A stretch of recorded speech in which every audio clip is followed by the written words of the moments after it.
இதோ நம் தலைவர் அவர்தம் தாய் தந்தையிடம் ஆசீர்வாதம் வாங்கச் செல்கிறார்.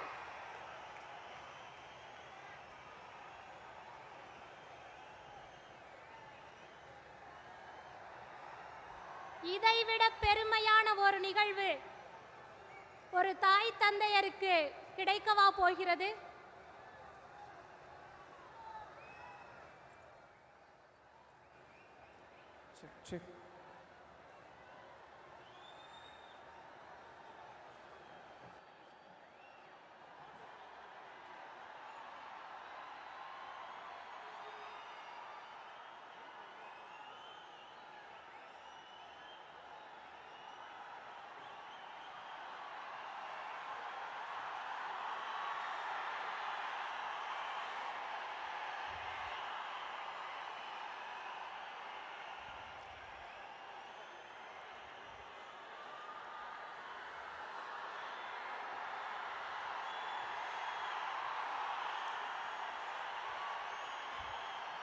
ஒரு குழந்தை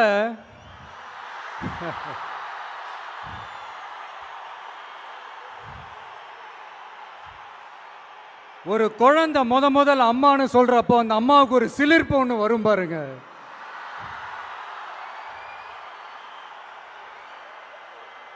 அந்த சிலிர்ப்பு எப்படி இருந்துச்சுன்னு அந்த அம்மாவை கேட்டால் அவங்களால தெளிவாக விளக்கி சொல்ல முடியும். ஆனால் அந்த உணர்வு எப்படி இருந்துச்சுன்னு அந்த குழந்தைய கேட்டா அந்த குழந்தை எப்படிங்க சொல்லும்? முதல்ல அந்த குழந்தைக்கு எப்படி சொல்ல தெரியும்? குழந்தைகிட்ட எதை கேட்டாலும் பால் வாசம் மாறாத வாயோட மடலை தவழ வெள்ளந்தியா சிரிக்க மட்டும்தானே தெரியும். அது உணர்ந்து அந்த சிலிர்ப்பை சிலாகிச்சு வார்த்தையில சொல்றதுக்கு அந்த குழந்தைக்கு தெரியாதுல்ல. அப்படி ஒரு உணர்வோட தான் இப்ப உங்க முன்னாடி நான் நிக்கிறேன்.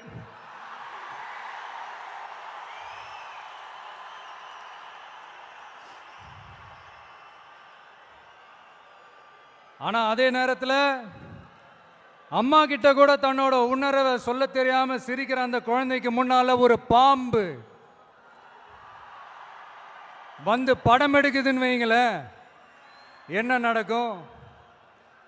யார் முன்னாடி அப்படி ஒரு பாம்பு வந்து நின்னாலும் அலர் அடிச்சுட்டு ஓடுவாங்க. பாம்பை கண்டா படையை நடுங்கும்னு ஒரு பழமொழியே இருக்கு. ஆனா அந்த குழந்தை என்ன செய்யும் தெரியுமா?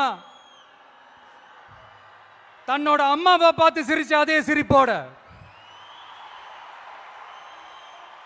கொஞ்சம் கூட அலட்டிக்காம அந்த பாம்பையும் சிரிச்சுக்கிட்டே தன்னோட கையில பிடிச்சி விளையாட ஆரம்பிக்கும்.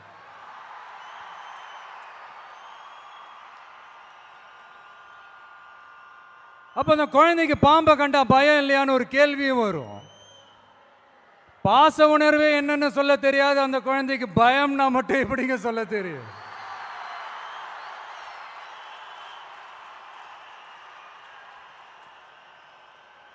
இங்க அந்த பாம்பு தான் அரசியல்.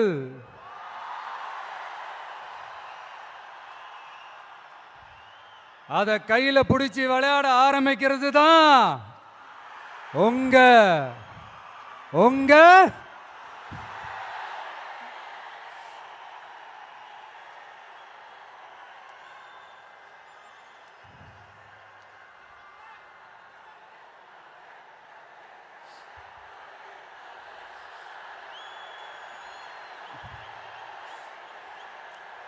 அரசியலுக்கு நாம குழந்தை தான். இது அடுத்தவங்களோட கமெண்ட்.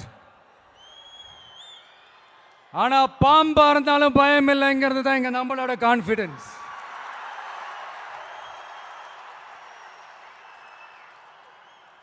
அரசியல் ஒன்றும் சினி ஃபீல்டு இல்லையே, பேட்டில் ஃபீல்டு ஆச்சு, கொஞ்சம் சீரியஸாக தானே இருக்கும். அதனால பாம்பா இருந்தாலும் பாலிடிக்ஸா இருந்தாலும் கையில் எடுக்கணும்னு முடிவு பண்ணதுக்கு அப்புறம் சீரியஸ்னஸோட கொஞ்சம் சிரிப்பையும் சேர்த்து கலந்து செயல்படுறது தான் நம்மளுடைய ஸ்டைலு, நம்மளுடைய ரூட். ஏன்னா அப்படி செயல்பாட்டில் இறங்கினாதான் இந்த ஃபீல்டில் எக்ஸிஸ்ட் ஆக முடியும், ஒரு எனர்ஜியோட இருக்கவும் முடியும், எதிராக நிற்கிறவங்கள டேக்கிள் பண்ணவும் முடியும். இந்த தாறுமாற ஆடுற ஆட்டம்லாம் இது இல்லை, தத்துவத்தோட ஆட வேண்டிய ஆட்டம் அப்படி இப்படிலாம் சும்மா பேருக்கு சொல்லி கூச்சலும் போட முடியாது இல்லையா? கவனமாக தான் களமாடணும். ஆனால்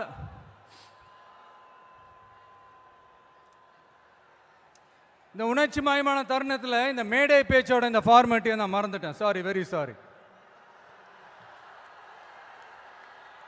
நம்ம கட்சியினுடைய முதல் மாநாட்டிற்கு என்னுடைய பொதுச் செயலாளர் மிஸ்டர் ஆனந்த் அவர்களே,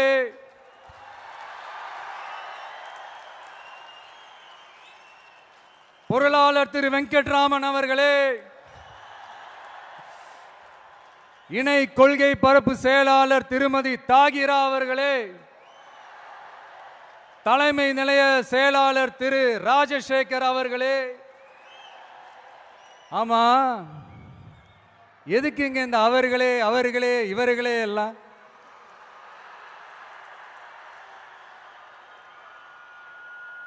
பிறப்புக்கும் எல்லா உயிருக்கும்னு ஒரு அடிப்படை கொள்கையை அறிவிச்சுட்டு அவங்க இவங்க எதுக்குங்க பிரிச்சு பார்க்கணும்? மேடையில் இருந்தாலும் சரி, மேடைக்கு முன்னாடி இருந்தாலும் சரி, இந்த நான், நீ, நாங்க, நீங்க அப்படின்றதெல்லாம் கிடையாது. நாம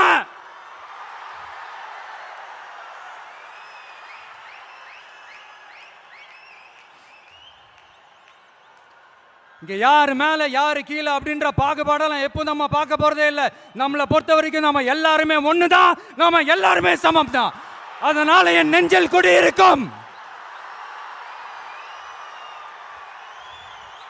ஒட்டுமொத்தமானவங்க எல்லாருக்கும், ஒட்டுமொத்தமானவங்க எல்லாருக்கும் என்னோட உயிர் வணக்கங்கள், என்னோட உயிர் வணக்கங்கள், என்னோட உயிர் வணக்கங்கள்.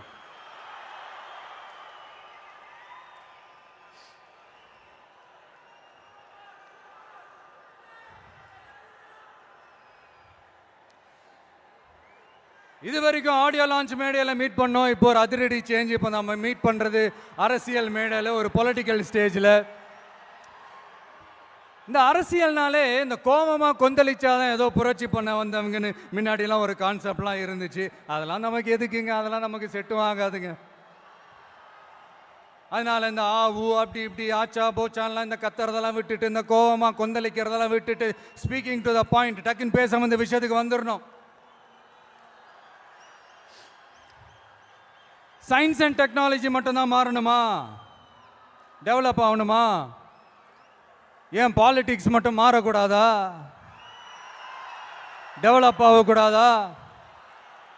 மாறணும். இல்லைனா இந்த நியூ வே வேர்ல்டு மாத்திரும். இங்க எப்பவுமே மாறாதது மனுஷ பிறப்பு, பசி, வேலை, உழைப்பு, பணம், இந்த மாதிரி சிலது மட்டும்தான். இன்னைக்கு இருக்கிற ஜென்ரேஷனை பற்றி தெளிவாக புரிஞ்சுக்கிட்டாதான் எதுவுமே ஈஸியாக முன்னெடுத்து வைக்க முடியும். அப்படி ஒரு பாயிண்ட்டுக்கு வந்ததுனால தான் நம்மளுடைய இந்த ஸ்பீச்சும் இந்த மணிக்கணக்காலாம் இருந்துடக்கூடாதுன்னு முடிவெடுத்தோம். இந்த புள்ளி விவரம் புலியால நம்ம கதற போகிறதும் இல்லை. இந்த வேர்ல்டு ஹிஸ்டரி, வேர்ல்டு லிட்ரேச்சர்னு கோட்ஸ் மேலே கோட்ஸை சொல்லிக்கிட்டு ஏதோ MP3 ஆடியோவை ஆன் பண்ணி விட்ட மாதிரி பேச போகிறதும் இல்லை. இங்க ஆல்ரெடி இருக்கிற அரசியல்வாதிகளை பத்தி அதிகமா பேசி டைம் வேஸ்ட் பண்ண போறதும் இல்ல. அதுக்காக மொத்தமா கண்ணை மூடிக்கிட்டு இருக்க போறதும் இல்ல.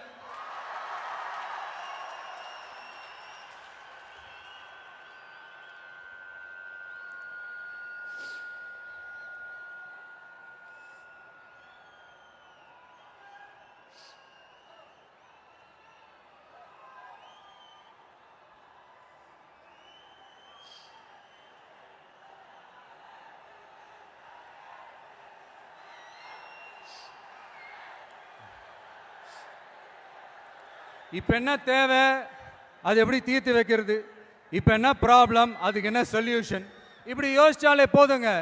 இப்படி யோசிச்சதை ஷார்ட் அண்ட் ஸ்வீட்டாக நம்ம மக்கள்கிட்ட நம்ம எடுத்து சொன்னாலே போதும், அவங்களுக்கு நம்ம மேலே கான்ஃபிடென்ஸ் வரும். அதுவும் இல்லாமல் அரசியலை நம்பிக்கை தர்றது இந்த கொள்கை கோட்பாடுகள் தானே.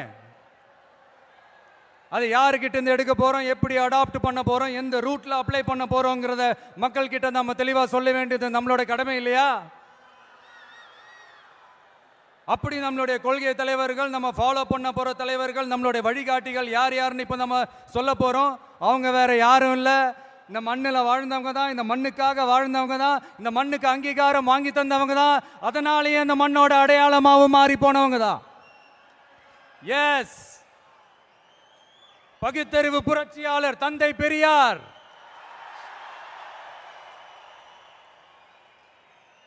என்னது, பெரியார் உங்க கொள்கை தலைவரா அப்படின்ட்டு ஒரு கூட்டம் அவங்களா ஒரு முடிவுக்கு வந்துட்டு ஒரு கூச்சல் மேல கூச்சல் போட்டுக்கிட்டு ஒரு பெயிண்ட் டப்பாவை தூக்கிட்டு கிளம்பிடுவாங்க பாருங்க. இந்த பெயிண்ட் டப்பா பிசினஸுக்கு நான் அப்புறம் வரேன். ஆமா, பெரியார் எங்க கொள்கை தலைவர். எப்படி, ஏன்? பெரியார் சொன்ன கடவுள் மறுப்பு கொள்கையை மட்டும் நாங்க கையில் எடுக்க போறதே இல்லை. எங்களுக்கு அதில் உடன்பாடும் இல்லை. யாரோட கடவுள் நம்பிக்கைக்கும் நாங்க எதிரானவங்க இல்லை.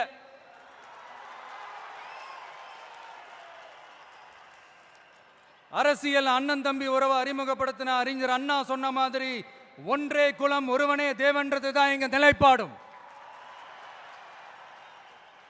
ஆனாலும் பெண் கல்வி, பெண்கள் முன்னேற்றம், சமூக சீர்திருத்தம், சமூக நீதி, பகுத்தறிவு சிந்தனை, பெரியார் சொன்னது எல்லாத்தையும் நாம முன்னெடுக்க போறோம். பெரியாருக்கு அப்புறம் எங்களுடைய கொள்கை தலைவர் பச்சை தமிழன் பெருந்தலைவர் காமராஜர். பெருந்தலைவர் காமராஜர் இந்த மண்ணில மதச்சார்பின்மைக்கும் நேர்மையான நிர்வாக செயல்பாட்டுக்கும் முன்னுதாரணமா இருக்கிறதால அவரை எங்கள் வழிகாட்டியாக ஏற்கிறோம். இந்திய துணைக்கண்டத்தின் அரசியல் சாசனத்தை ஆக்கி காட்டியவர் அண்ணல் அம்பேத்கர்.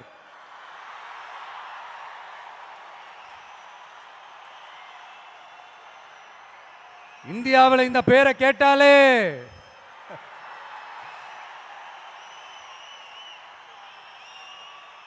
சமூகத்தில் ஏற்றத்தாழ்வு ஏற்படுத்துறவங்க எல்லாம் நடுங்கி போயிடுவாங்க. வகுப்புவாரி பிரதிநிதித்துவத்தையும் சாதிய ஒடுக்குமுறையையும் நிலைநிறுத்த போராடின மாபெரும் தலைவர், அவரையும் எங்கள் வழிகாட்டி என்று சொல்வதில் பெருமை கொள்கிறோம். பெண்களை கொள்கை தலைவர்களாக ஏற்று களத்தில் வரும் முதல் அரசியல் கட்சி நம்ம தமிழக வெற்றி கழகம் தான். அப்படி நாம வழிகாட்டி தலைவர்களாக ஏற்ற 2 பெண்கள்ல ஒருத்தர், ஆக பெரும் வீராங்கனை, இந்த மண்ணை கட்டியாண்ட பேரரசி வேலு நாச்சியார்.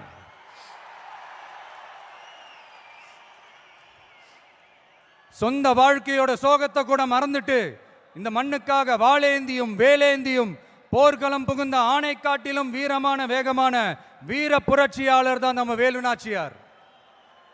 இன்னொருத்தர், முன்னேற துடிக்கிற சமூகத்தில் பிறந்து இந்த மண் பின்தங்கிட கூடாது என்பதற்காக அதோட முன்னேற்றத்திற்காக பாடுபட்ட அஞ்சலை அம்மாள். சொத்தை இழந்தாலும் சுயநலம் பார்க்காம இந்த மண்ணுக்காக இந்திய சுதந்திர போராட்ட களத்தில் இறங்கி களமாடிய புரட்சி பெண்மணி தான் நம்ம அஞ்சலை அம்மாள். ஸோ இவங்க தான் நம்ம கொள்கை தலைவர்கள்.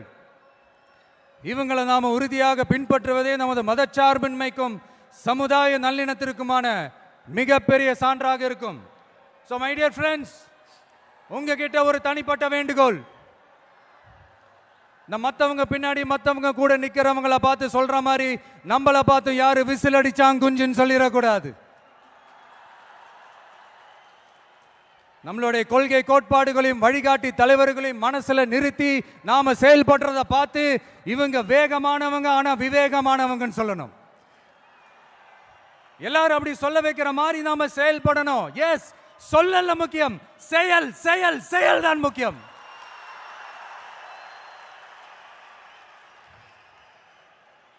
At any cost, no truce and no compromise in our political war. நம்மளோட அரசியல் போரில் கொள்கை கோட்பாடுகளில் சமரசத்துக்கோ சண்டை நிறுத்தத்துக்கோ எப்போதும் இடமில்லை. அதுக்காக நாம் இந்த வெறுப்பு அரசியல் எப்பவும் கையில் எடுக்க போறதே இல்லை. எதை நினைச்சு அரசியலுக்கு வந்திருக்கோமோ அப்படி நினைச்சத கொஞ்சம் கூட பிசிறலாம செஞ்சு முடிப்போம். அது வரைக்கும் நெருப்பா தான் இருப்போம். என்ன நண்பா, என்ன நண்பி, சாரி என்ன தோழா, என்ன தோழி,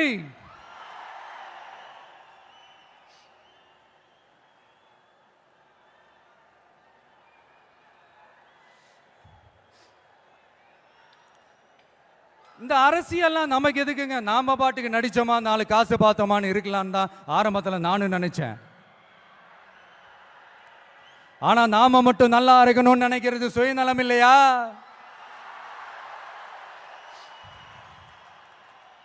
நம்மளை வாழ வச்ச இந்த மக்களுக்காக நாம் எதுவும் செய்யாம இருக்கிறது நல்ல விசுவாசமா இருக்குமா? ஒரு லெவலுக்கு மேல காசு சேர்த்து என்ன செய்ய போறோம்? நமக்கு இந்த வாழ்க்கையை கொடுத்த நம்ம மக்களுக்கு நாம என்னதான் செய்ய போறோம்? இப்படிலாம் ஏகப்பட்ட கேள்விகள் மனசுக்குள்ள வந்துகிட்டே இருந்தது. இப்படி எல்லா கேள்விகளுக்கும் ஒட்டுமொத்தமா ஒரு விடையை கண்டுபிடிக்க யோசிச்சப்பதான் அரசியல் அப்படின்னு ஒரு விடை கிடைச்சு. சரி, இந்த அரசியல் எப்படிப்பட்டது? நம்மளால ஹேண்டில் பண்ண முடியுமா? இது நம்ம இயல்புக்கு செட் ஆகுமா?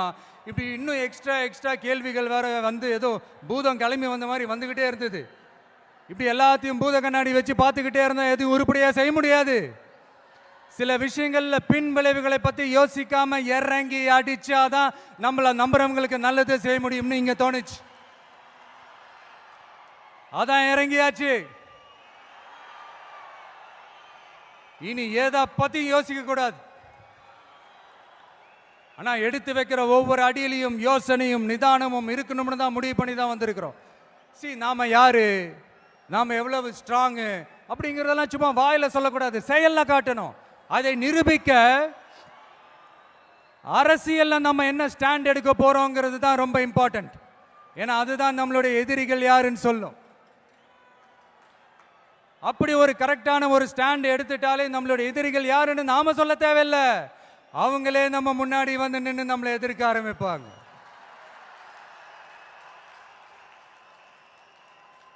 எதிரிகள் இல்லாத வெற்றி வேணும்னா இருக்கலாம், ஆனா களம் இருக்க முடியாது. அந்த களத்துல நம்ம வெற்றியை தீர்மானிக்கிறது நம்மளுடைய எதிரிகள் தானே. நாம கட்சி அனௌன்ஸ் பண்ணப்பவே, அதாவது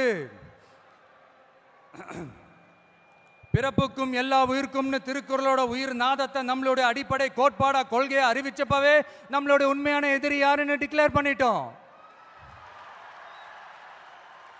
பிறப்பை வச்சு ஏற்றத்தாழ்வு இல்லவே இல்லை, அது கூடவே கூடாதுன்னு ஒரு சமதர்ம சமத்துவ கொள்கையை கையில் எடுத்தப்பவே இங்க கொஞ்சம் கதறல் சத்தம் கேட்க ஆரம்பிச்சது.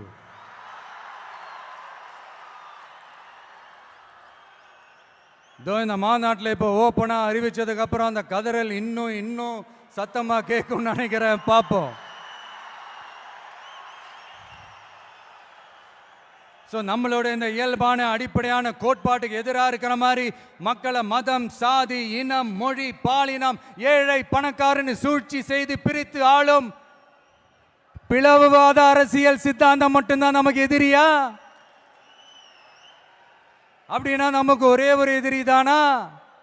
இல்லையே, நமக்கு இன்னொரு கோட்பாடு இருக்கே. ஊழல் மலிந்த அரசியல் கலாச்சாரத்தை எதிர்க்கிறது தானே அது. அடாடாடாடாடா, இந்த ஊழல் இருக்கே, அது அப்படியே எல்லார் வாழ்க்கையிலையும் பழகி போய் அப்படியே வாழ்ந்துட்டு இருக்கிறோம். இது ஒரு வைரஸ் மாதிரி அப்படியே பரவி கிடக்கு. இது எந்த அளவுக்கு 100% ஒழிக்க முடியுமான்னு எனக்கு தெரியல. பட் வேற வழி இல்லை, அதை ஒழிச்சு தான் ஆகணும். அது வேற கதை, அதுக்கு நம்ம அப்புறமா வருவோம். அதாவது என்ன சொல்ல வந்தேன்னா, இந்த பிளவுவாத சக்திகள் கூட நம்ம ஈஸியாக யாருன்னு கண்டுபிடிச்சிடலாம். ஏன்னா அது வந்து ஒரு மதம் பிடிச்ச யானை மாதிரி. அது பண்ற அராஜகத்திலே ஆபியஸா நம்ம கண்ணுக்கு தெரிஞ்சிடும். அதுவும் இல்லாமல் அதுவே அதை காட்டியும் கொடுத்துரும். ஆனால் இந்த கரப்ஷன் இருக்கே, அது எங்க ஒளிஞ்சிருக்கு, எப்படி ஒளிஞ்சிருக்கு, எந்த ஃபார்ம்ல ஒளிஞ்சிருக்கு கண்டுபிடிக்கவே முடியாது.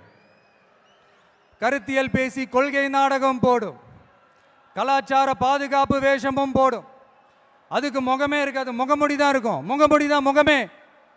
இப்படி முகமுடி போட்ட கரப்ஷன் கபடதாரிகள் தான் இப்ப நம்ம கூடவே இருந்துகிட்டு இப்போ இங்க நம்மள ஆண்டுகிட்டு இருக்காங்க. எஸ், ஐ ரிப்பீட், நம்மளுடைய ஒரு எதிரி பிளவுவாத சக்திகள், நம்மளோட இன்னொரு எதிரி இந்த கரப்ஷன் கபடதாரிகள். நம்ம மக்களுக்கு தெளிவா தெரியும் யார் இங்க வரணும், யார் இங்க வரவே கூடாது. ஏன்னா இது மதச்சார்பின்மை பேசுற தமிழ்நாட்டு மண், பெரியார், அண்ணா, பெருந்தலைவர் காமராஜர், வேலு நாச்சியார், அஞ்சலை அம்மா எல்லாம் பிறந்த மண். இங்க இந்து, முஸ்லிம், கிறிஸ்தவர்கள் எல்லாம் அவங்கவுங்க வழிபாட்டு தலங்களையும் வாழ்க்கை முறையிலையும் மட்டும்தான் இருக்கும். ஆனா ஒட்டுமொத்தமா தமிழ்நாடுன்னு வந்துட்டா, ஒற்றுமையை காட்டணும்னு வந்துட்டா ரொம்ப கஷ்டம் ப்ரோ, ரொம்ப ரொம்ப கஷ்டம் ப்ரோ. அதே மாதிரி இப்போ ரீசெண்டாக கொஞ்சம் நாளைக்கு முன்னாடி பார்த்துருப்பீங்க நம்ம தமிழ்நாட்டில் என்ன நடந்துச்சுன்னு. இங்கே சாதி இருக்கும், ஆனால் சைலண்டாக மட்டும்தான் இருக்கும். சமூக நீதிக்கான அளவுகோலாக மட்டுமே தான் அது இருக்கும். அதை வச்சு நம்ம மண்ணை வேற மாதிரி மாற்றணும்னு யார் என்ன ட்ரை பண்ணாலும் அது நம்ம மக்களே அனுமதிக்க மாட்டாங்க. ஏன்னா இந்த மண்ணில் அது பொலிட்டிக்கலாக ப்ரூவ் ஆன ஒரு தியரி அண்ட் கான்செப்ட். சரிப்பா, உன்னோட எதிரிகள் யாருன்னு சொல்லிட்டா மட்டும் போதுமா? அதுதான் உன்னோட அரசியலான்னு கேட்டா இல்ல. மகத்தான அரசியல்னா அது மக்களுக்கான அரசியல் தான். மக்களோட மக்களா, அவங்கள ஒருத்தனா, அவங்களுக்கான ஒருத்தனா, எப்பவும் மாறவே மாறாத அந்த குணத்தோட மனசோட களத்துல நிக்கிறது தான் எங்களோட நிரந்தர அரசியல் பாதை. எக்ஸாம் எழுதின உடனே ரிசல்ட் வர்ற மாதிரி நல்ல ரிசல்ட் கொடுக்கிற திட்டங்களை தீட்டணும், அது முறையை அமல்படுத்தணும், அது போய் மக்கள் கிட்ட போய் சேரணும், போய் சேர்ந்துச்சான்னு பார்த்துக்கிட்டே இருக்கணும். சோறு சாப்பிட்டாதாங்க பசியாரும், சோறுன்ற வார்த்தையை சொல்றதெல்லாம் பசியாராது. மக்களுக்காக நம்ம கொண்டு வர பிளான்ஸ் எல்லாம் பிராக்டிக்கலா ஒர்க் அவுட் ஆகிற பிளான்ஸா இருக்கணும். சும்மா இந்த உதார விடுற பிளான்ஸ் எல்லாம் இருக்கவே கூடாது. இந்த மீன் பிடிச்சு கொடுக்க கூடாது, அது தப்பு. மீன் பிடிக்க கற்றுக் கொடுக்கணும், அதுதான் சரி. அப்படி இப்படின்ட்டு சில பேர் சொல்லிக்கிட்டு சுற்றுவாங்க. ஆனால் நாங்களாம் அப்படி இல்லை, எங்கள் கான்செப்டே வேற, பக்கா ப்ராக்டிக்கல் தாங்க. முடிஞ்சவங்க மீன் பிடிக்க கற்றுக்கிட்டு வாழட்டும், முடியாதவங்களுக்கு நாம மீன் பிடிச்சு கொடுத்து அவங்கள வாழ வைப்போம்.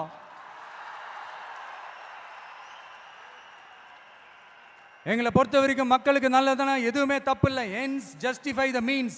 எங்கள் இலக்குகளே எங்கள் வழிகளை தீர்மானிக்கின்றன. பில்டிங்கும் ஸ்ட்ராங், பேஸ்மெண்ட்டும் ஸ்ட்ராங்ன்ற பொலிட்டிக்கல் கிளாரிட்டி தான், அரசியல் தெளிவு தான் எங்களுடைய நிர்வாக செயல்முறையா இருக்கும். எங்களோட இந்த அரசியல் கொள்கை நிலைப்பாடு எல்லாமே யதார்த்தமானதா இருக்கணும். இந்த ஆல்டர்னேட் பாலிடிக்ஸ், ஆல்டர்னேட் ஃபோர்ஸ், மாற்று அரசியல், மாற்று சக்தி, இந்த மாதிரி ஏமாத்துற வேலையெல்லாம் நாம எப்போ செய்ய போறதே இல்லை.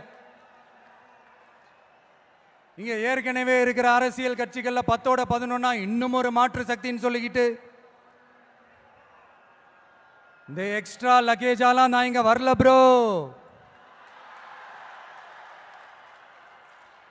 நம்ம நாட்டுக்கு கேடு செய்யற இன்னும் எக்ஸ்ட்ரா வேலையெல்லாம் ஈஸியா செஞ்சுக்கிட்டு மக்கள் மத்தியில் தங்களை மாபெரும் சக்திகளாக நினைச்சுக்கிட்டு இருக்கிற மிகப்பெரிய ஏமாற்று சக்திகளோட பிடியிலிருந்து தமிழ்நாட்டை முழுமையா மாத்திர ஒரு முதன்மை சக்தியா இருந்து உங்களுடைய மகனா, அண்ணனா, தம்பியா, தோழனா, உங்கள ஒருத்தனா இருந்து நான் உழைக்கணும். இதான் என்னுடைய டார்கெட்டும்.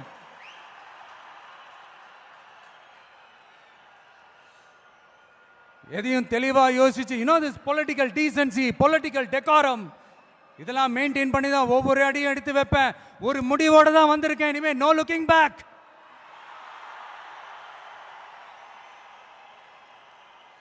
இந்த முடிவு நான் மட்டும் எடுத்த தனிப்பட்ட முடிவு இல்லைங்க, நாங்க எடுத்த முடிவு. எதுக்கும் தயாராக தைரியமா நம்ம கூட நிக்கிற இந்த மாபெரும் சக்தியோட சேர்ந்து எடுத்த முடிவு. அதனால இப்பவும் சொல்றோம், இந்த கூட்டம் குடும்பமா சேர்ந்தோ, கூட்டணி சேர்ந்தோ, ஏதோ ஏமாத்த வந்த கூட்டம்லாம் இல்ல, கொள்ளையடிக்க வந்த கூட்டம்லாம் இல்ல. இந்த பவரை கையில வச்சுக்கிட்டு தனக்கு அடிப்பணியாதவங்களை இந்த பகை தீர்க்க வந்த கூட்டம்லாம் இல்ல. பக்கா பிளானோட, பப்ளிக் இன்ட்ரெஸ்டோட, பவர் பாக்டா திரண்டு இருக்கிற கூட்டம்.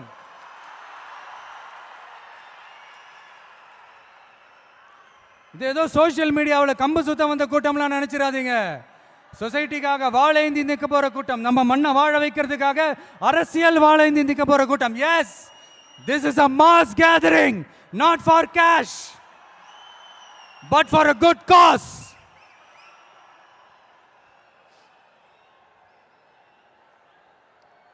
அதனால இந்த மீடியா ட்ரோலு, இந்த சோசியல் மீடியா ட்ரோலு, ஆபாசம், அல்லு சில்லு, இதெல்லாம் வச்சு இந்த அவதூறு பரப்புறது, என்ன இந்த பயாஸ்கோப்லாம் காட்டுறது, அப்புறம் என்ன இந்த ஏ டீம் பி டீம் இப்படிலாம் பொய் பிரச்சாரம் பண்ணி இந்த படையை வீழ்த்திடலாம்னு மட்டும் கனவுல கூட நினைச்சு பார்த்துறாதீங்க. இங்க நீங்க பாக்குற இவங்க மட்டும்தான் நம்மளுடைய சொந்த பந்தம்னு நினைச்சிடாதீங்க. இங்க நீங்க பாக்குற இவங்க மட்டும்தான் நம்மளுடைய தோழர்கள்னு ஒரு முடிவுக்கு வந்துடாதீங்க. நம்மளுடைய சொந்தம், உறவு, நட்பு இன்னும் இருக்காங்க. இங்க வர முடியாம தமிழ்நாட்டில் இருக்கிற அக்கம் பக்கம் ஸ்டேட்ல இருக்கிற உலகம் பூரா இருக்கிற கோடிக்கணக்கானவங்க நமக்காக ஒரு குடும்பமா சேர்ந்து ஒரு முடிவோட வெயிட் பண்ணிட்டு இருக்காங்க. எஸ், இவங்க எல்லாருமா சேர்ந்ததுதான் நம்மளோட வகையறா.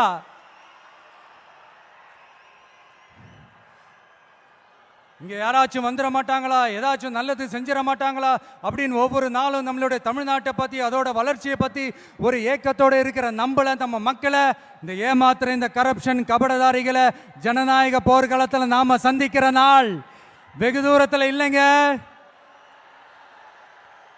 இப்போ இப்படின்றதுக்குள்ள வந்துடும். 2026 எலெக்ஷன் கமிஷன் அப்படி ஒரு போருக்கான ஒரு நாளை குறிக்கும்ல. அன்னைக்கு அந்த நாள்ல அந்த தேதியில ஒட்டுமொத்த மக்களும் தங்களோட ஒத்த விரல்ல தமிழ்நாட்டில் இருக்கிற 234 தொகுதியிலையும் TVK சின்னத்துக்காக அவங்க அழுத்த போற ஒவ்வொரு பட்டன்ல இருந்து விடுற ஒவ்வொரு ஓட்டும் அணுகுண்டா மாறும். பாருங்க, நடக்கும். பாருங்க, நடக்கும்.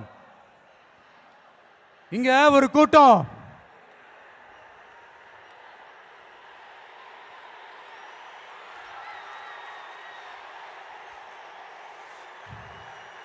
இங்க ஒரு கூட்டம் கொஞ்ச காலமா ஒரே பாட்டை பாடிக்கிட்டு, அதாவது யார் அரசியலுக்கு வந்தாலும் ஒரு குறிப்பிட்ட கலர் அவங்க மேல பூசிட்டு,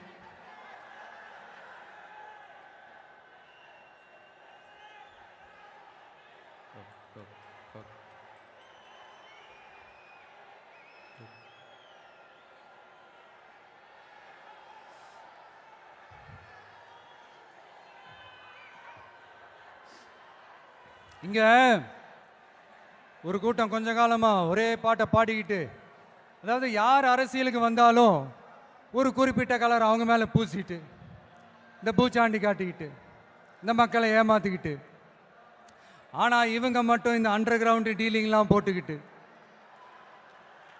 இந்த தேர்தல் நேரத்தில் இந்த அறிக்கை சவுண்டெல்லாம் விட்டுக்கிட்டு, இவங்களுக்கு எப்போ பார்த்தாலும் இந்த ஃபாசிசம் ஃபாசிசம் ஃபாசிசம் அவ்வளோதான். ஒற்றுமையாக இருக்கிற நம்ம மக்கள் மத்தியில் இந்த சிறுபான்மை பெரும்பான்மைன்னு ஒரு பிரிவினை பயத்தை காட்டி ஒரு ஃபுல் டைம் சீனை போடுறதே ஒரு வேலையாக போச்சு. இல்லை, நான் தெரியாமல் தான் கேட்குறேன், அவங்க ஃபாசிசம்னா நீங்கள் என்ன பாயாசமா?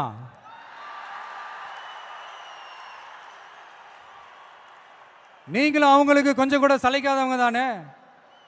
மக்கள் விரோத ஆட்சியை திராவிட மாடல் ஆட்சின்னு சொல்லி மக்களை ஏமாத்துறீங்க.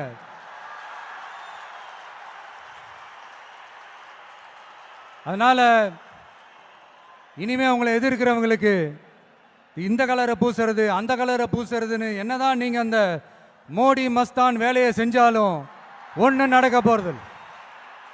நாங்க இப்பவும் சொல்றோம், எங்களுடைய இந்த டிவி கேட்கலாம் நாங்க டிசைட் பண்ணியிருக்கிற இந்த கலரை தவிர வேற யாரும் எந்த கலரும் அடிக்கவே முடியாது. ஏன்னா எங்க கோட்பாடே பிறப்பால் அனைவரும் சமம் அப்படிங்கிறது. இது யாருக்கு நேர் எதிரான கோட்பாடு நான் சொல்லியாங்க உங்களுக்கு தெரியணும். எனவே இந்த நாட்டையை பாழ்படுத்துற பிளவுவாத அரசியல் செய்றவங்க தான் தமிழக வெற்றி கழகத்தோட ஒரே முழு முதல் கொள்கை எதிரி, ஐடியாலஜிக்கல் எனிமி. அடுத்து திராவிட மாடல்னு சொல்லிக்கிட்டு தந்தை பெரியார் பேரறிஞர் அண்ணா பேரை வச்சு தமிழ்நாட்டை சுரண்டி கொள்ளையடிக்கிற ஒரு குடும்ப சுயநல கூட்டம் தான் நம்மளோட அடுத்த எதிரி, அரசியல் எதிரி, பொலிட்டிக்கல் எனிமி.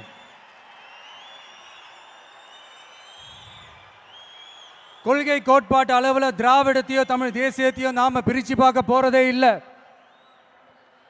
திராவிடமும் தமிழ் தேசியமும் இந்த மண்ணோட இரண்டு கண்கள் என்பதுதான் நம்மளுடைய தாழ்மையான கருத்தும். அதனால நாம எந்த ஒரு குறிப்பிட்ட அடையாளத்துக்குள்ளேயும் நம்மளை சுருக்கிக்காம தமிழ்நாட்டு உரிமைகளை சார்ந்த இந்த மண்ணுக்கான மதச்சார்பற்ற சமூக நீதி கொள்கைகள், அதாவது செக்யூலர் சோஷியல் ஜஸ்டிஸ் ஐடியாலஜிஸ், அப்படிங்கிறத நம்மளோட கொள்கை அடையாளமாக முன்னிறுத்தி செயல்பட போகிறோம். ஜனநாயகம், சமூக நீதி, சகோதரத்துவம், சமத்துவம், சமூக சமய நல்லிணக்கம், பெண் கல்வி, பெண்கள் முன்னேற்றம், பகுத்தறிவு சிந்தனை மனப்பான்மை, மாநில தன்னாட்சி, இருமொழி ஆட்சி கொள்கை, இயற்கை வள பாதுகாப்பு, காலநிலை மாற்றத்திற்கேற்ற வளர்ச்சி, உற்பத்தி திறன், உடல் நலனை கெடுக்கும் எவ்வகை போதையும் இல்லா தமிழகம் என்கிற கொள்கைகள் அடிப்படையில் பிறப்புக்கும் எல்லா உயிர்க்கும் என்கிற புரட்சிகர தத்துவத்தின் அடிப்படையில் சமதர்ம சமூகத்தை உருவாக்குறது தான் நம்ம மெயின் டார்கெட்டும். கால மாற்றத்திற்கேற்ப கொள்கை கோட்பாட்டில் மாற்றமும் மாறுதலும் வந்துதான் தீரும். அதை தவிர்க்கவே முடியாது. எங்களோட இந்த அரசியல் பயணத்தில் முக்கிய பங்கு வகிக்க போறது பெண்கள், என்னுடைய அம்மாக்கள், என்னுடைய அக்கா தங்கைகள், என்னுடைய நண்பிகள்,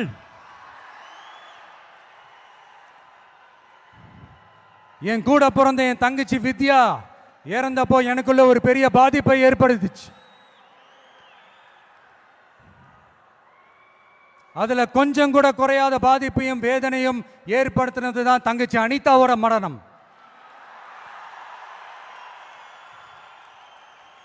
அதுலயும் தகுதி இருந்தும் தடையா இருக்கே இந்த நீட்டு. அப்போ ஒரு முடிவு பண்ணங்க, வாய் நிறைய விஜயண்ணா விஜயண்ணான்னு நம்மளை மனசார கூப்பிடுற இந்த பெண் பிள்ளைங்களோட கல்வி வாழ்க்கைன்னு எல்லாத்துலயும் ஒரு நிரந்தர பாதுகாப்பு ஏற்படுத்தணும்னு. இனிமே கவலைப்படாதீங்க, உங்க மகன், உங்க அண்ணன், உங்க தம்பி, உங்க தோழன், உங்க விஜய் களத்துக்கு வந்துட்டான். ஒவ்வொரு வீட்டில் இருக்கிற ஒரு மகனா, அண்ணனா, தம்பியா, தோழனா, உங்கள ஒருத்தனா, உறவா, நட்பா, என்னை பார்க்குற குட்டீஸ்ல இருந்து பாட்டிஸ் வரைக்கும் எல்லாருக்குமான ஆளா தான் இருப்பேன். எப்பவுமே அப்படிதான் இருப்பேன். சரிப்பா, உன்னோட அரசியல் குறிக்கோள் தான் என்ன அப்படி கேட்டா அதுக்கு ஒரே ஒரு பதில் தான், எல்லாருக்கும் எல்லாமும் கிடைக்கணும். வாழ்றதுக்கு வீடு, வயிற்றுக்கு சோறு, வருமானத்துக்கு வேலை, இதுதான் எங்களோட அடிப்படை அஜெண்டா. இந்த மூணுத்துக்கும் உத்தரவாதம் கொடுக்க முடியாத கவர்மெண்ட் இருந்தா என்ன, போனா என்ன?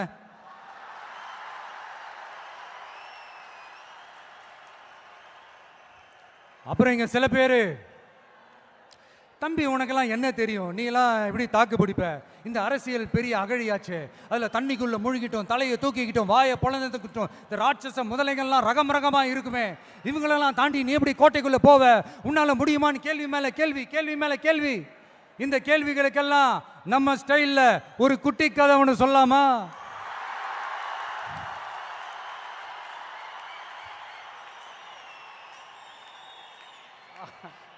ஆனா இது ஆடியோ லான்ச் ஃபங்க்ஷனில் சொல்கிற மாதிரி இந்த மோட்டிவேஷனல் கதைலாம் கிடையாது. நம்மளுடைய ஸ்டாண்ட் என்ன, நம்ம எடுக்க போகிற டிசிஷன் என்னன்னு டெலிபரேட்டாக சொல்ல போகிற கதை. சரிங்களா? ஒரு நாட்டில் ஒரு பெரிய போர் வந்துச்சான். அப்போ அந்த நாட்டில் இந்த பவர்ஃபுல்லான தலைமை இல்லாமல் போனதுனால ஒரு பச்சை புள்ள கையில் தான் அந்த பொறுப்பு இருந்துச்சான். அதனால் அந்த நாட்டில் இருந்த அந்த பெருந்தலைகள்லாம் ரொம்ப பயந்துக்கிட்டு இருந்தாங்களாம். அந்த சின்ன பையன் அந்த நாட்டோட படையை நடத்துகிற பொறுப்பை ஏற்றுக்கிட்டு போர்க்களம் போகலாம்னு சொன்னானா. அப்போ அந்த பெருந்தலைகள்லாம், எப்பா நீயே சின்ன பையன், இது பெரிய போர்க்களம்ப்பா, அங்கே பவர்ஃபுல்லான நிறைய எதிரிகள்லாம் இருப்பாங்கப்பா, களத்தில் அவங்களுக்கு சந்திக்கிறதெல்லாம் சாதாரணமான விஷயம் இல்லைப்பா, சொன்னால் கேளுப்பா, இது விளையாட்டு இல்லை, நீ பாட்டுக்கு குடுகுடுன்னு ஓடி விளையாடிட்டு திரும்ப குடுகுடுன்னு வீட்டுக்கு ஓடி வர்றதுக்கு. போர்னா படையை நடத்தணும், அதை விட முக்கியம் அத்தனை எதிரிகளையும் சமாளித்து போரில் தாக்கு பிடிக்கணும், அதுக்கு மேலே முக்கியம் அந்த போரில் ஜெயிக்கணும்.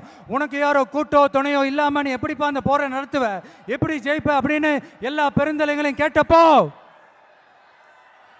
எந்த பதிலும் சொல்லாம போருக்கு தனியா தன் படையோட போன அந்த பாண்டிய வம்சத்தை சேர்ந்த அந்த பையன் என்ன செஞ்சான்னு சங்க இலக்கியத்தில் ரொம்ப நல்லா தெளிவா சொல்லியிருக்காங்க. படிக்காதவங்க படிச்சு தெரிஞ்சுக்கங்க, இல்லைன்னா படிச்சவங்க கிட்ட கேட்டு தெரிஞ்சுக்கங்க. ஆனா கெட்ட பையன் சார் அந்த சின்ன பையன்.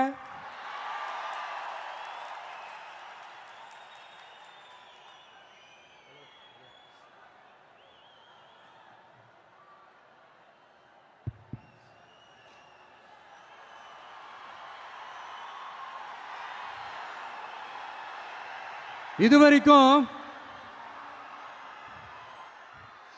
கொள்கை கோட்பாட்டு அரசியல்னு புதுசா ஒரு விஜய பார்த்திருப்பீங்கன்னு நினைக்கிறேன். இப்ப நீங்க பார்க்க போறது உங்களோட அப்பப்போ ஹார்ட் டு ஹார்ட் பேசுற அந்த விஜய். என்னதான் நீங்க என்ன தளபதி தளபதின்னு ஆசையா கூப்பிட்டாலும் இந்த கூத்தாடி கூத்தாடின்னு சொல்றாங்களே அந்த விஜய். கூத்தே இந்த மண்ணோடும் மக்களோடும் கலந்த ஒண்ணு. இந்த கூத்தாடின்ற பேர் ஏதோ நமக்கு மட்டும் வந்தது இல்லைங்க. அன்னைக்கு தமிழ்நாட்டில் நம்ம ஊரு வாத்தியார் எம்ஜிஆரையும், ஆந்திராவில் அவங்க ஊரு வாத்தியார் என்டிஆரையும், அவங்க கட்சி ஆரம்பிச்சப்பவே இதே மாதிரி தான் கூத்தாடி கூத்தாடின்னு தான் கூப்பாடு போட்டாங்க. அவங்களுக்கே அப்படி கூப்பிடும் போது நம்மளை கூப்பிடாமலா இருப்பாங்க? ஆனா அந்த ரெண்டு கூத்தாடி தாங்க அந்த ரெண்டு மாநிலத்தோட ஆக பெரும் தலைவர்களாகி இன்னைக்கும் மக்கள் மனசுல ஒரு நீங்கா ஒரு புகழோட வாழ்ந்துட்டு இருக்கிறாங்க. சினிமானா என்ன வெறும் டான்ஸ் பாட்டு ஃபைட்டு காமெடி என்டர்டெயின்மெண்ட் மட்டும்தானா? தமிழரோட கலை இலக்கியம் வாழ்வியல் பண்பாடு தாங்க சினிமா. என்டர்டெயின்மெண்ட் காரணத்தையும் தாண்டி சமூக அரசியல் புரட்சிக்கு உதவின ஒரு பவர்ஃபுல் டூல் தாங்க சினிமா. திராவிட இயக்கம் போய் பட்டி தொட்டியெல்லாம் போய் ரீச் ஆனதே போய் வளர்ந்ததே சினிமா வச்சுதான். இல்லை நான் தெரியாம தான் கேட்குறேன். கூத்தாடினா என்ன ஏதாவது கேவலமான ஒரு பேரா இல்லை அது கெட்ட வார்த்தையா? கூத்து அது சாதாரண வார்த்தை இல்லை.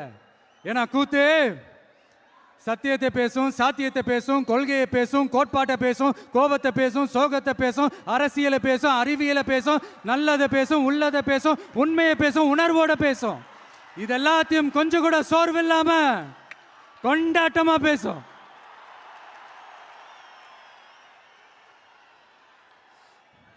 கூத்து ஒரு கொண்டாட்டம்னா கூத்தாடி அந்த கொண்டாட்டத்தோட குறியீடு.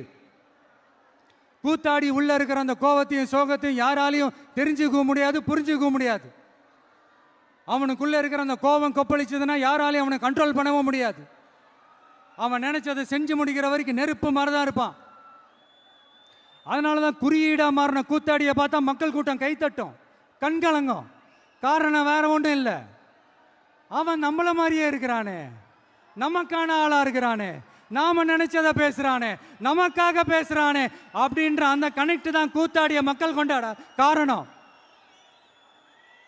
அன்னைக்கு கூத்து, இன்னைக்கு சினிமா, அவ்வளவுதான். ஆரம்பத்தில் நாமளும் இந்த சினிமா இந்த ஃபீல்டுக்கு வந்தப்போ மூஞ்சி சரியில்லை, ஆளு சரியில்லை, அழகு சரியில்லை, முடி சரியில்லை, நட சரியில்லை, உட சரியில்லைன்னுக்கிட்டு இப்படியெல்லாம் அசிங்கப்படுத்தினாங்க, அவமானப்படுத்தினாங்க. ஆனா கொஞ்சம் கூட கலங்காம, கொஞ்சம் கூட கலங்காம ஒவ்வொரு வாய்ப்புக்காகவும் ஒவ்வொரு சூழலுக்காகவும் காத்திருந்து காத்திருந்து சுத்தி சுத்தி சுழண்டு சுழண்டு உழைச்சி உழைச்சி மேல வந்தவன் தான் இந்த கூத்தாடி. அப்ப கூட உழைப்பு மட்டும்தாங்க என்னோடது. அதன் மூலமா எனக்கு கிடைச்ச மத்த எல்லாத்துக்கும் காரணம் நான் இல்லை.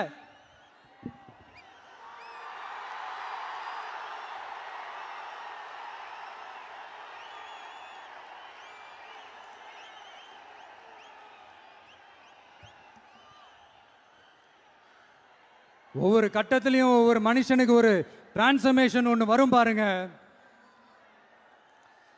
ஒரு சாதாரண இளைஞனா இருந்த ஒரு விஜய் நடிகனா மாறினா, அந்த நடிகன் வெற்றி பெற்ற நடிகனா மாறினா, அந்த வெற்றி பெற்ற நடிகன் ஒரு பொறுப்புள்ள மனுஷனா மாறினா, அந்த பொறுப்புள்ள மனுஷன் அதுக்கப்புறம் ஒரு பொறுப்பான தலைவனா இல்ல தொண்டனா மாறினா. இன்னைக்கு அந்த ஒரு பொறுப்புள்ள தொண்டனா இன்னைக்கு இருக்கிறவன் நாளைக்கு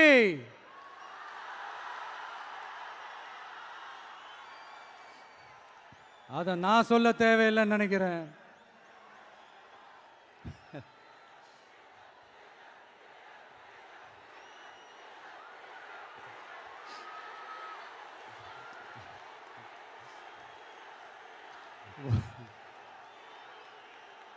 ஒவ்வொரு கட்டத்திலையும் ஒவ்வொரு மனுஷனுக்கு இந்த டிரான்ஸ்ஃபர்மேஷன்ல மாறினது என்னவோ நான் தாங்க. அப்படி மாத்தினது நீங்க தான், மக்கள் தான். என் பொசிஷன் எது, என் பொறுப்பு எது அப்படின்னு எல்லாத்தையும் டிசைட் பண்றதே நீங்க தானே. என்கிட்ட இருக்கிறதெல்லாம் உண்மை, நேர்மை, உழைப்பு, அவ்வளவுதான். இதோ இப்ப அரசியல் களத்துக்கு என்ன அழைச்சிட்டு வந்திருக்கிறீங்க. இங்கேயும் எப்பவும் போல உழைப்பேன், ஓய்வில்லாம அலட்டிக்காம அசராம.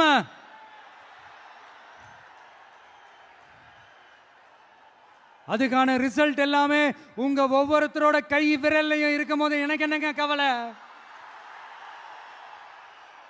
எல்லாமே நல்லாவே ஒர்க் அவுட் ஆகும் பாருங்க.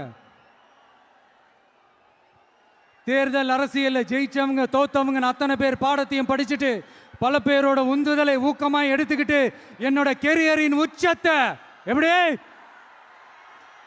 என்னோட கெரியரின் உச்சத்தை உதறிட்டு அந்த ஊதியத்தை உதறிட்டு உங்க விஜயா உங்களை மட்டுமே நம்பி வந்திருக்கேன். நம்பி நடப்போம், நம்பிக்கையோட நடப்போம்.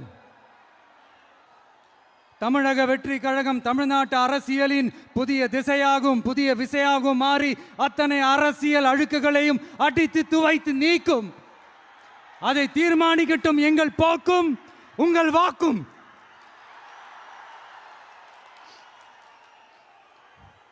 தமிழ்நாட்டின் வெற்றிக்காக புதியதோர் விதி ஒன்றை புதுமையாய் நாம் செய்வோம். நீங்க தான் எனக்கு எல்லாமே. அதை எப்பவுமே மனசுல வச்சுக்கிட்டு எந்த வேலையும் செய்யுங்க. மாநாடு முடிஞ்சு திரும்ப ஊருக்கு போறப்போ எல்லாருமா பார்த்து பத்திரமா பாதுகாப்பா போயிட்டு வாங்க. அடுத்தடுத்த களங்களையும் அடுத்தடுத்த நிகழ்வுகளையும் சந்திப்போம். ஒரே நிமிஷம் ஒரே நிமிஷம் ஒரே நிமிஷம்.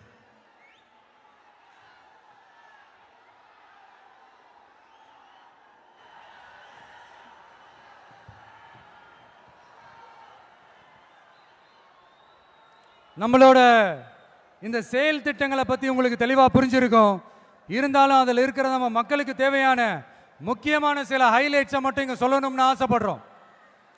நாம் முக்கியமாக ரொம்ப கவனம் செலுத்த வேண்டியது பெண்களுக்கும் குழந்தைகளுக்கும் வயசான பெரியவங்களுக்குமான பாதுகாப்பில் தான். அதை உறுதி செய்யறதுக்குன்னே அதுக்குன்னு ஒரு தனித்துறையும் இலாக்காவும் ஏற்படுத்தணும்.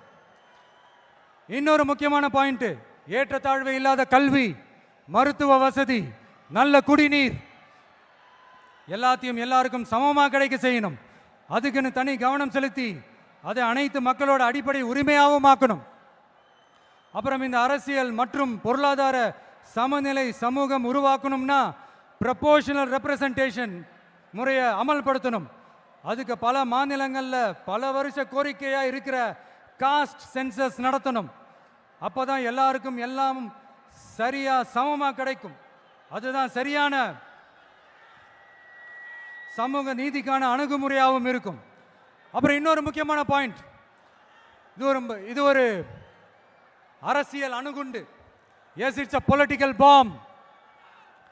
மக்களோட மக்களா நாம இனிமே களத்தில் தொடர்ந்து நிற்க போறோம். அது மட்டும் இல்லாம தமிழ்நாட்டில் இருக்கிற ஒரு வீடு கூட விடாம ஒவ்வொரு வீட்லையும் உண்மையா உயிரா உணர்வா உறவா நாம இருக்கும். அதனால அவங்களோட ஆசீர்வாதத்தாலையும் அமோக ஆதரவாலையும் நம்மள சிங்கிள் மெஜாரிட்டியோட ஜெயிக்க வைப்பாங்க என்ற அசைக்க முடியாத நம்பிக்கை, ஆழமான நம்பிக்கை நமக்கு 100% இருக்கு. இருந்தாலும் அப்படி நாம் அந்த நிலையை நிறைவா அடைஞ்சாலும் நம்ம செயல்பாட்டை நம்பி நம்மளோட சில பேர் வரலாம் இல்லையா? அதுக்கான அரசியல் சூழல் உருவாகலாம் இல்லையா? அப்படி வர்றவங்களையும் நாம அன்போட அரவணைக்கணும் இல்லையா? நமக்கு எப்பவுமே நம்மளை நம்பி வர்றவங்கள அரவணைச்சுத்தானே பழக்கம். அதனால நம்மளை நம்பி நம்மளோட களம் காண வர்றவங்களுக்கும் ஆட்சி அதிகாரத்தில் பங்களிப்பு தந்து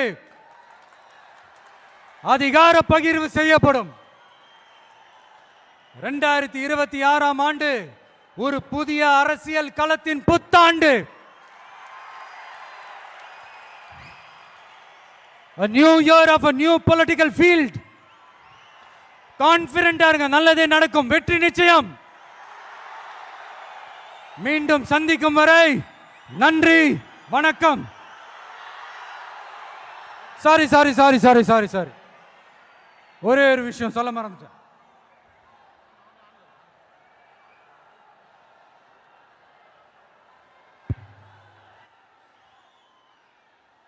சாரி ஒரே ஒரு விஷயம் சொல்ல மறந்துட்டேன். என்னடா இந்த விஜய் யாரு பேரையும் நேரடியாவே சொல்ல மாட்டேன்றான், யாரு பேரையும் அழுத்தமாவே சொல்லவே மாட்டேன்றான். இவனுக்கு என்ன பயமா? அப்படி இப்படின்ட்டு ஒரு சில இந்த அரசியல் விஞ்ஞானிகள், இந்த நக்கல் நையாண்டிகள் இதெல்லாம் நடக்கும் இல்லையா?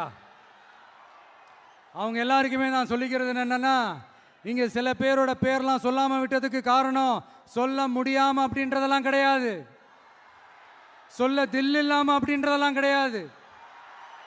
அதுக்கெல்லாம் ஒரே ஒரு காரணம் தான், இங்க யாரு பேரையும் சொல்லி தாக்கிறதுக்கெல்லாம் நாங்க இங்க வரல. இங்க தாக்கி பேசுறது, மரியாதை இல்லாம பேசுறது, தரை குறைவா தகாத வார்த்தைகள்லாம் யூஸ் பண்ணி அதுக்கெல்லாம் நாங்க இங்க வரவே இல்லை. மக்கள் மத்தியில் ஒரு நல்ல பேர் எடுத்து நல்ல ஒரு டீசெண்டான அரசியல் செய்யறதுக்கு தான் நாங்கள் இங்கே வந்திருக்கிறோம். நாங்கள் ஏற்கனவே சொன்ன மாதிரி எங்களோட அரசியல் இனிமையாக இருந்தாலும் சரி, ஐடியாலஜிக்கல் இனிமையாக இருந்தாலும் சரி, டீசென்ட் அப்ரோச், டீசென்ட் அட்டாக். ஆனால் அது டீப்பாக இருக்குங்கிறத மட்டும் இப்போ நாங்கள் சொல்லிக்கிறோம். நான் ஏற்கனவே இந்த கொடிக்கான விளக்கத்தை சொல்கிறேன்னு சொல்லியிருந்தோம் இல்லையா? அதே மாதிரி தமிழக வெற்றி கழகம் அந்த பேருக்கான விளக்கத்தையும் சொல்றேன்னு சொல்லியிருந்தோம் இல்லையா? அதை நானே சொல்றதுக்கு பதிலாக அதை ஒரு ஏவியா ஒரு வீடியோவா பண்ணி வச்சிருக்கோம் என்னோட வாய்ஸ் ஓவரில். அது நீங்க பார்த்துட்டு போங்க. அது நீங்க பார்த்தீங்கன்னா உங்களுக்கு இன்னும் இன்ட்ரெஸ்டிங்காக இருக்கும். இதுக்கு மேலே உங்களை நான் டிஸ்டர்ப் பண்ண விரும்பல. நன்றி, வணக்கம்.